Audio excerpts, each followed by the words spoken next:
السلام عليكم، مرحبا بكم. دونك فوالا كان ماتش جو كرو صعيب مع زوز فرق.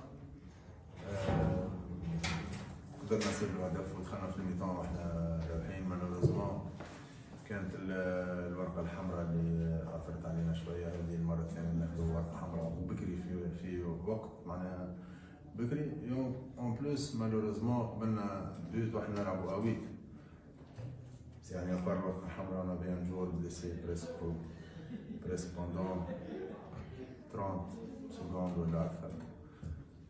تمنينا لو كان الادفرسير خرج الكره، ولكن كملوا يلعبوا حقهم، انا ما نلومش عليهم. وقبلنا البيت واحنا 10 كونتر 8. بعد حتى لي شونجمون اللي عملناهم كنا حابين انه نطمعوا في الماتش ونربحوا. عملنا دي شونجمون اوفونسيف، حاولنا نمشوا لقدام وناخذوا لا بروفوندور اللي دوزيام بال ولا لي بال اريتي.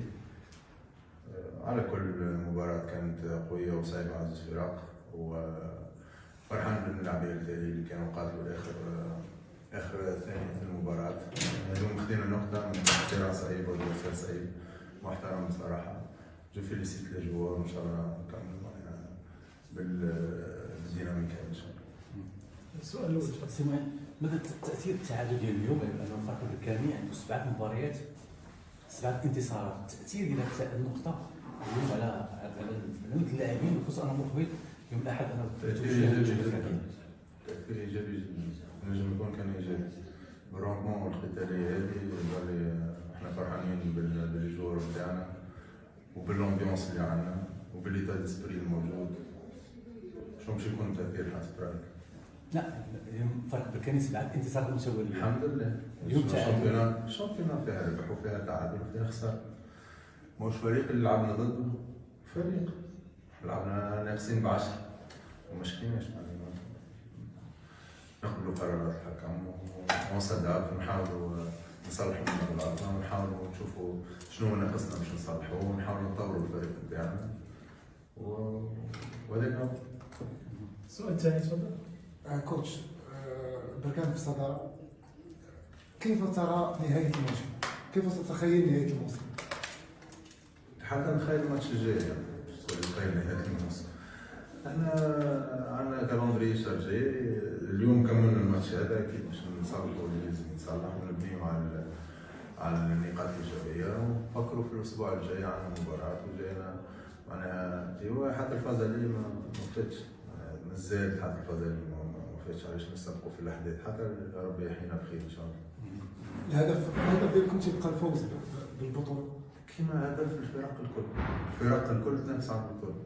من النهضه البركانيه تتبع البطوله المغربيه.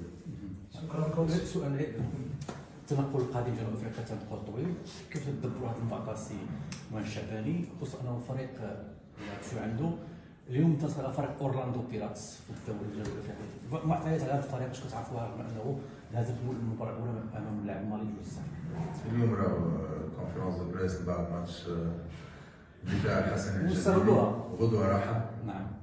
وبعد ناخذ الستاف ونحلوا الفريق ونشوفوا الفريق.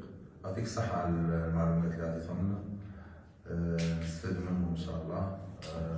أنا ما كنتش نعرف اللي معناها يربحوا، دونك أكيد نحاولوا ندرسوا الفريق هذا جيدا. تعرفوا الفوتبول السود أفريكان فوتبول سريع وفوتبول عنده مهارات والسرعة، سيستم ديبلاسمون صعيب.